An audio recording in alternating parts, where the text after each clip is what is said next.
Assalamualaikum warahmatullahi wabarakatuh. Hai semuanya, semangat pagi. Jumpa lagi nih sama aku, Imelda Putri Milenia dari Program Studi Pendidikan Ekonomi Fakultas Keguruan dan Ilmu Pendidikan Universitas Kuningan. Gimana nih kabar kalian semua selama belajar di rumah aja? Semoga kalian selalu diberikan kesehatan ya dimanapun kalian berada. Dan jangan lupa kalian yang suka keluar rumah atau udah mulai ngumpulin tugas ke sekolah atau udah mulai jalan-jalan, jangan lupa memakai masker, tetap mencuci tangan dan bawa hand sanitizer, dan tetap jaga jarak ya. Nah, kali ini aku mau sedikit berbagi informasi kepada kalian semua mengenai yang namanya pembelajaran yang sekarang ini kita jalanin nih. Ada yang bisa tebak nggak apa yang mau aku bahas kali ini?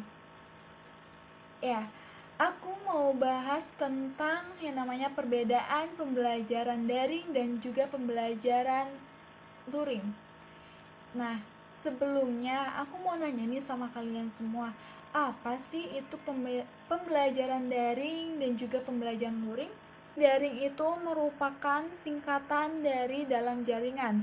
Nah, sebagai pengganti dari kata online yang sering kita gunakan dalam kaitannya dengan teknologi internet. Nah, daring itu sendiri itu adalah sebuah terjemahan dari istilah online yang bermakna tersambung ke dalam yang namanya jaringan internet. Pembelajaran daring itu sendiri itu artinya adalah pembelajaran yang dilakukan secara online, yang biasanya kita gunakan itu menggunakan aplikasi pembelajaran maupun jejaring sosial. Nah, pembelajaran daring ini biasanya pembelajaran yang dilakukan tanpa melakukan tatap muka secara langsung. Nah, tetapi melalui platform yang telah tersedia. Nah, segala bentuk materi pembelajaran itu didistribusikan secara online. Nah, komunikasi juga dilakukan secara online. Nah, biasanya kita itu dibantu oleh beberapa aplikasi-aplikasi yang sudah tersedia. Nah, contohnya itu seperti Google Meet, Google Classroom, terus Edmodo, dan maupun Zoom. Sedangkan istilah luring adalah kepanjangan dari luar jaringan yang sebagai pengganti dari kata offline. Nah, kata luring itu sendiri merupakan lawan kata dari yang namanya daring. Jadi, pembelajaran luring itu dapat diartikan sebagai suatu bentuk pembelajaran yang sama sekali tidak memakai atau tidak terhubung dengan jaringan internet maupun intranet. Nah, sistem pembelajaran luring atau luar jaringan ini artinya pembelajaran yang dengan memakai media seperti yang namanya televisi dan juga radio. Dan pembelajaran luring itu sendiri itu biasanya dilakukan secara tatap muka. Nah, setelah kita ketahui semenjak adanya pandemi COVID-19 ini, kita semua para pelajar yang tidak hanya di Indonesia tetapi yang di seluruh dunia itu juga merasakan yang namanya pembelajaran daring, yang sebelumnya kita biasanya belajar itu secara luring atau tatap muka. Nah, sekarang ini di Indonesia dari jenjang SD maupun sampai kuliah kita itu memakai sistem pembelajaran daring. Nah, biasanya pada saat kita belajar dengan yang namanya pembelajaran daring, pasti kita itu dihadapkan dengan berbagai masalah internet. Nah, seperti yang jaringannya internetnya lemot, terus kuota yang terbatas, pembelajaran pun atau pembelajaran KBM pun biasanya tidak efektif. Nah, di sini ada juga nih yang namanya kelebihan dan juga kekurangan pembelajaran daring dan juga pembelajaran luring atau pembelajaran tatap muka. Nah, yang pertama itu ada jarak dalam praktek pembelajaran.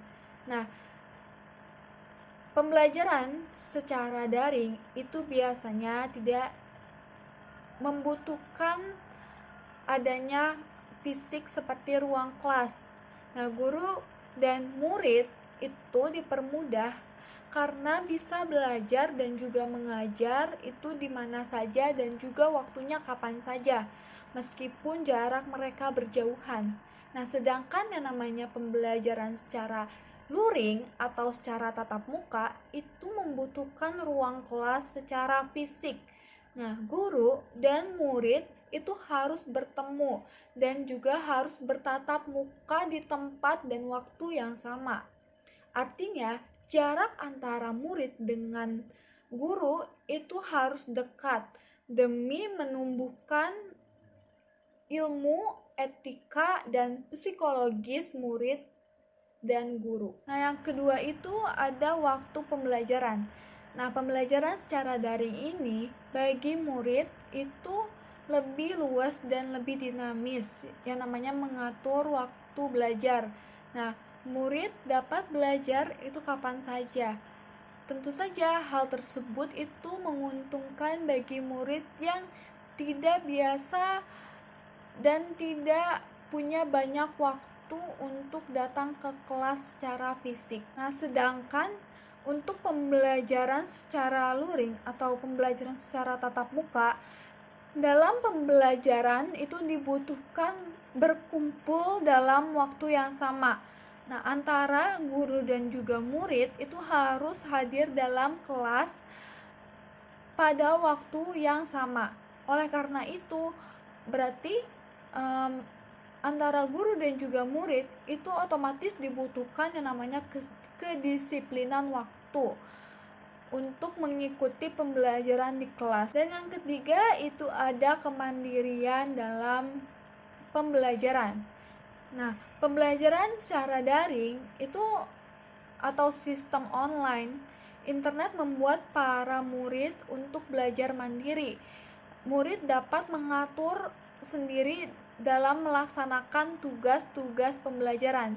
Nah, sedangkan yang namanya pembelajaran secara tatap muka atau secara luring itu kemandirian pada kelas tradisional masih kurang jika dibandingkan dengan kelas online.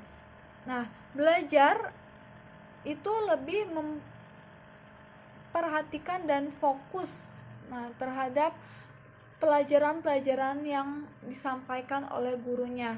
Hal ini disebabkan dengan kurangnya kesadaran untuk belajar dan memperoleh ilmu secara mandiri. Yang keempat itu ada standarisasi materi pembelajaran. Nah, pembelajaran secara daring itu sampai saat ini pembelajaran secara online di negara Indonesia ini, di negara kita sendiri, belum ada standar atau kurikulum yang baku untuk materi yang diberikan kepada para pelajar. Nah, dengan demikian, secara rata-rata universitas yang menawarkan kuliah online belum pasti dalam hal jaminan mutu, kualitas, atau akreditas untuk kuliah. Nah, sedangkan untuk pembelajaran secara offline atau secara tatap muka itu terutama di sekolah-sekolah dan juga di universitas sudah jelas, sudah ada yang namanya kurikulumnya dan akreditasnya untuk jaminan mutu dan standar materi ajar. Untuk para pengajarnya itu juga ada standar dan juga sertifikasinya, sehingga lebih ada jaminan untuk keterampilan dan kapasitasnya sebagai pendidik. Kelima itu ada fokus atau tidak fokus. Nah, pembelajaran secara daring ini biasanya seringkali murid ataupun mahasiswa diberikan tugas lewat namanya handphone atau lewat online dalam aplikasi media. Kebanyakan mereka itu tidak fokus belajar dan juga mengerjakannya. Mereka itu pasti di saat bersamaan chattingan dengan lainnya atau sejenisnya. Nah, sedangkan pembelajaran secara tatap muka atau secara luring itu biasanya murid fokus mengerjakan tugas karena didampingi oleh guru-gurunya dan mengerjakannya tanpa gangguan alat komunikasi itu sendiri. Nah, juga ada gitu aturan standar di kelas untuk membantu murid fokus untuk belajar. Jadi yang namanya pembelajaran daring dan juga pembelajaran luring itu ternyata ada yang namanya kelebihan dan juga kekurangannya masing-masing. Nah, jadi di antara pembelajaran dua ini itu tidak ada yang lebih baik. Maka dari itu kita itu harus tetap belajar dan juga mencari ilmu dimanapun dan juga kapanpun, baik itu melalui buku ataupun melalui jejaring internet. Mungkin segitu saja yang bisa saya sampaikan kepada kalian semua. Semoga informasi kali ini dapat diterima dan juga berguna bagi kalian semua. Dan mohon maaf bila ada salah-salah perkataan. Saya akhiri, wabillahi taufiq wal hidayah. Wassalamualaikum warahmatullahi wabarakatuh.